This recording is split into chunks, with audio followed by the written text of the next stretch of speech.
आता सिडको कार्यालयावर मोर्चा काढावा लागेल। पेणधर मेट्रो स्थानकालगत असणाऱ्या तळोजा वसाहतीमधील सेक्टर 34 आणि सेक्टर 36 या परिसरातील सिडको महामंडळाने 2019 मध्ये सोडतीमधून अल्प उत्पन्न गटाचे आणि अत्यल्प उत्पन्न गटाचे लाभार्थी 2 महिन्यात निवडण्यात आले। कोरोना साथरोग सुरू होण्याचा काळ तो होता।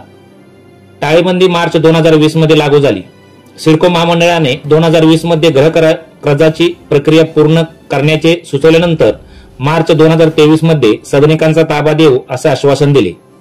मागील वर्षापासून सर्व लाभार्थी कर्जाचे हप्ते भरत आहेत, मात्र त्यांना अद्याप सिडको मंडळाने सदनिकाचा ताबा न दिल्याने सदनीधारक संतापले आहेत। दरम्यान सदनिकाधारकांनी 2019 साली सोडतीच्या दरम्यान ठरलेल्या मूळ किमतीत ताबा द्यावा व वाढी रक्कम परत करावी अशी मागणी केली आहे। लवकरात लवकर आम्हाला मूळ किमतीत सदनिकाचा ताबा द्यावा, अन्यथा सिडको कार्यालयावर मोर्चा काढल्याशिवाय आमच्याकडे पर्याय नाही, असे सदनिकाधारकांनी सांगितले।